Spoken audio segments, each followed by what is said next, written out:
But I should clarify that the Darth Silver thesis was never a bear case against silver. It was primarily about whether or not silver goes back into circulation, assuming gold does. And the quick answer to that is, in a modern world with digital transference, I don't think people are going to go around with medieval coin purses full of gold and silver coins, on their belts, unless we're in a Mad Max type scenario. But, assuming civilization doesn't collapse, I think gold gets transferred, goes into circulation as money should, again, but transferred electronically. And in that case, you don't need silver or copper to make change. So anyway, but never mind. Yes, I am actually more bullish than I have been for quite some time, maybe ever. Ever is a long time. I was pretty bullish just 2 months ago. The precious metals community was growing frustrated with gold after its choppy, lukewarm summer price action. Silver is expected to make new cycle highs and ultimately climb to the technical price target of $40. Since the September lows, there have been cyclical outperformance in the broader market, as recent strong economic data implies that the recession scare in the summer was short-lived. Lobo Tiggre, aka Lewis James, shares an optimistic view on silver, highlighting its renewed role as a monetary metal closely tracking gold.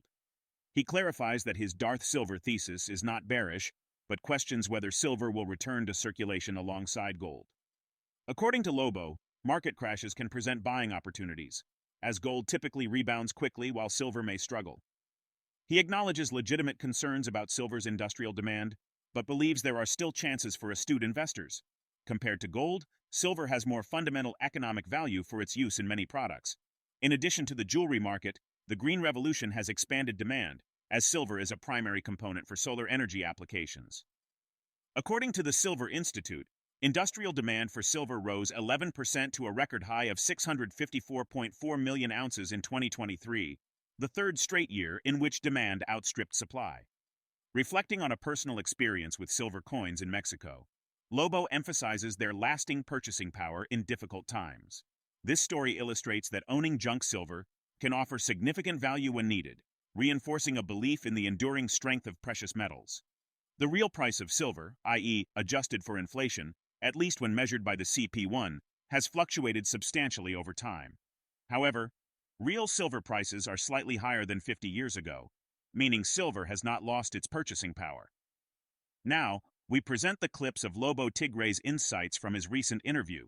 Before we continue to discuss this, please subscribe to our channel and activate the bell icon for timely updates. It'll make me sound like a Johnny come lately. Oh, silver's up, so Lobo turns bullish. But it's not silver hitting a 12-year high that's got me bullish. It's silver acting resoundingly as a monetary metal should. Not like copper, not like oil, tracking gold, and doing so with more gusto lately than it has, not just in recent years, but even this year. This year, it has been tracking gold more closely than copper. That may not sound terribly stunning to your audience or mine, but last year it was tracking copper more closely than gold. That is new data. That is a change in the marketplace that I'm responding to. But I should clarify that the Darth Silver thesis was never a bear case against silver. It was primarily about whether or not silver goes back into circulation, assuming gold does.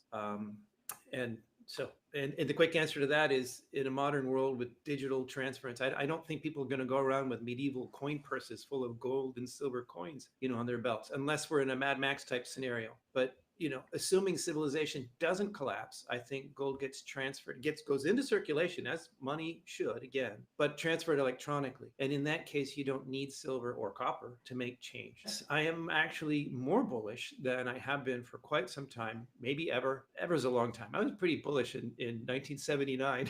But yes, it's acting as it should, and it's very encouraging to see it wake up. We'll see how this latest breakout lasts. If it's just a short-term short squeeze, like this latest little hockey stick, that may not last. But even if it goes back to sort of just tracking gold the way it should, then that's very, very bullish. Now, I have to say, sorry, and I won't go on forever, but on this subject, I have to say that the jury's still out on how silver will react if I'm right, assuming the hard landing scenario becomes undeniable. If the brown stuff hits the fan, the next non-farm payrolls, instead of being another blowout jobs report, is really disappointing, and people start talking hard landing again, then it'll be interesting to see how silver holds up. If that does not whack silver and it keeps going up with gold, that'll be very good. Then that will be close to an all clear signal for me. Don't worry about the industrial side. Treat it like gold And if you're bullish on both, and just go for it. And I must say, in the last market crash in 2020, gold came screaming back in a big V shape, and silver fell off a cliff, and then did the I'm falling and I can't get up thing for quite a while. So the industrial aspect is a concern there. If that's what the viewer means, then yes, I think that's a concern, not long-term concern, but that concern equals opportunity too. If you have cash to take advantage of that, should the market make that mistake again. I may not. We may get a V-shaped thing. I'm not going to sell silver in anticipation of a possible crash, because it may not. The Fed has trained investors that bad news is good news.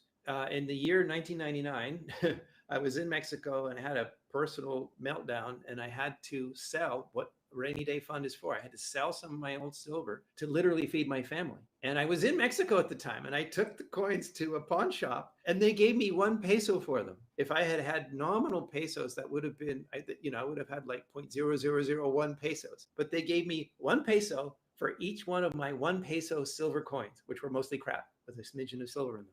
Highlighting a key distinction, LoboTiggre emphasizes the difference between physical metals and mining stocks, viewing gold as a long-term savings vehicle rather than a speculative asset. He notes that while buying at all-time highs isn't advisable, selective opportunities still exist in underperforming mining stocks. The gold miners' stocks just achieved a rare secular breakout. This huge technical milestone, fueled by record gold levels, reflects sector sentiment growing more bullish. That is pushing gold stocks closer to the crucial psychological tipping point where more mainstream traders increasingly chase their strong gains. Multi-year highs generate broader interest, attracting more capital inflows and accelerating the gold stock upside. GDX's first-mover advantage has grown into an insurmountable lead, commanding net assets of $16.8 billion midweek. That nearly doubles the combined net assets of the 13 next largest gold stock ETFs. Addressing a viewer's question about the implications of rising gold prices, Tiggre believes that a target of $3,000 for gold is plausible in the near term, but he views the national debt as a long-term concern rather than an immediate variable affecting investment decisions. Let's get back to the interview.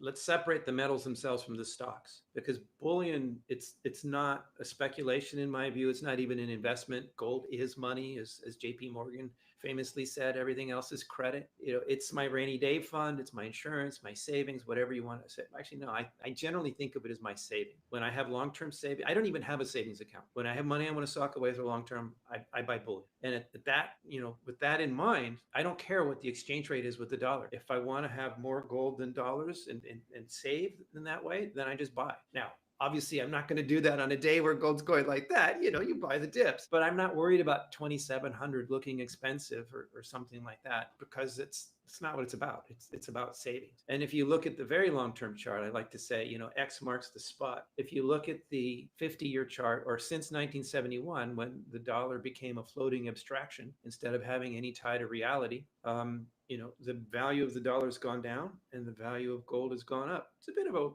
a curvy X, but it's absolutely an X. And in many ways, that's all you really need to know about gold and silver.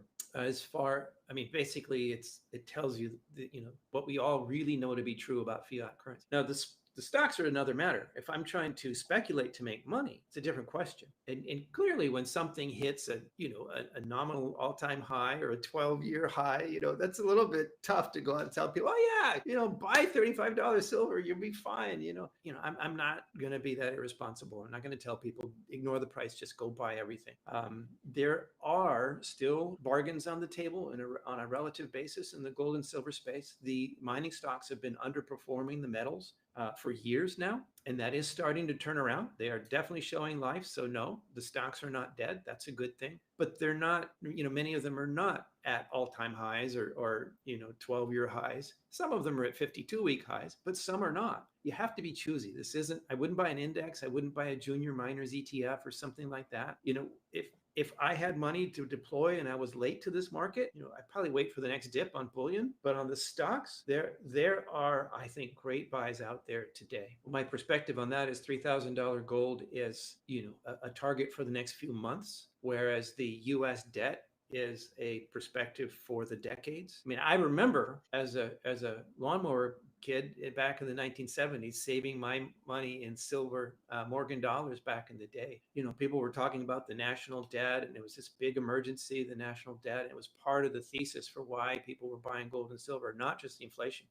The national debt was a big scare. Okay, that was more than 50 years ago, and the national debt has still to blow up in people's faces. And you could say, looking at what's happened to the dollar since then and what's happened to gold, that it has. But as an investment thesis, as a decision maker for what stock am I going to buy today, the national debt is just not a variable for me. It's a constant. It's a constant worry, not a variable worry. So yeah, I get it. But this is one of those things where, to quote our good friend Rick Rule, you never want to confuse with the inevitable with the imminent. While gold has traditionally been the go-to metal for investors seeking portfolio stability and long-term growth, silver is set to become outperform in 2025.